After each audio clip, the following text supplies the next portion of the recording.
अस्सलाम वालेकुम to everyone. देखिए, आपने कहीं ना कभी उस पेशेंट को देखा होगा जिसको सर्जरी हुई हो। क्या आपने कभी ये सुना है कि सर्जरी करने से पहले हम पेशेंट को पैरालाइज करते हैं, और जब भी हम पेशेंट को पैरालाइज करते हैं, पैरालाइज करने के बाद पेशेंट का कोई भी अपना एफर्ट नहीं होता है। जब पेशेंट को कोई भी अपना एफर्ट नहीं होता है तो patient through out the surgery कैसे इनहेल करता है, कैसे एक्सहेल करता है, कैसे पेशेंट ऑक्सीजन लेता है, तो कैसे पेशेंट कार्बन डाइऑक्साइड को बाहर छोड़ता है ड्यूरिंग सर्जरी। तो इस वीडियो में आपको बहुत सारी इंफॉर्मेशन दी जाएगी कि पेशेंट को कैसे हम ड्यूरिंग सर्जरी ऑक्सीजन देते हैं, कौन कौन से इंस्ट्रूमेंट्स हम ऑक्सीजन देने के लिए यूज करते हैं। तो इस वीडियो को स्टार्ट करने से पहले मैं देखने वालों को ये बताना चाहता हूँ कि अगर आप भी बाहर की यूनिवर्सिटीज में अपनी डिग्रियां करना चाहते हो तो इस प्लेटफॉर्म से आपको हर कुछ प्रोवाइड किया जाएगा। जब भी हम पेशेंट को ऑपरेशन थिएटर लाते हैं, ऑपरेशन थिएटर में लाने के बाद उसको ऑपरेशन टेबल पे बिठा देते हैं। ऑपरेशन टेबल पे बिठाने के बाद हम पेशेंट को एनेस्थेटाइज करते हैं, जिसको हम बोलते हैं पार्शियल पैरालाइज करना। टेम्पोररी हम पेशेंट को पैरालाइज करते हैं। तो पैरालाइज करने के बाद पेशेंट में ये क्षमता नहीं होती है कि वो ऑक्सीजन खुद ही ले ले और खुद ही कार्बन डाइऑक्साइड भी छोड़ दे, क्योंकि ऑक्सीजन लेने में और कार्बन डाइऑक्साइड छोड़ने में तो इसके लिए एक सिस्टम लगता है जिसको हम बोलते हैं रेस्पिरेटरी सिस्टम।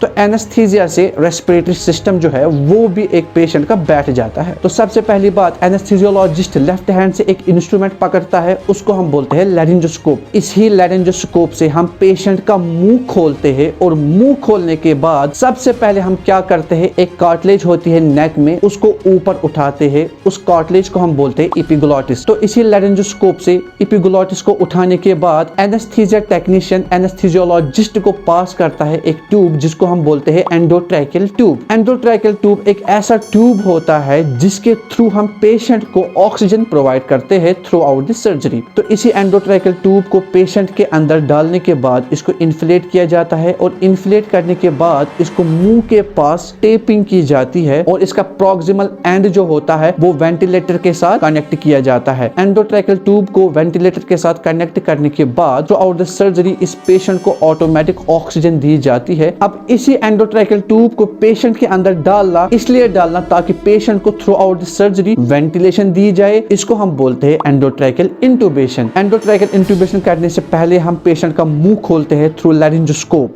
इस प्रोसेस को हम बोलते हैं लैरिंजोस्कोपी। अगर आपको ये वीडियो अच्छी लगी हो, कुछ इन्फॉर्मेशन आपको हासिल हुई हो, तो अपने फ्रेंड्स के साथ ज़रूर शेयर करें ताकि उनको भी पता चले ड्यूरिंग सर्जरी उनके साथ क्या होता है, कैसे एक पेशेंट को ऑक्सीजन प्रोवाइड की जाती है।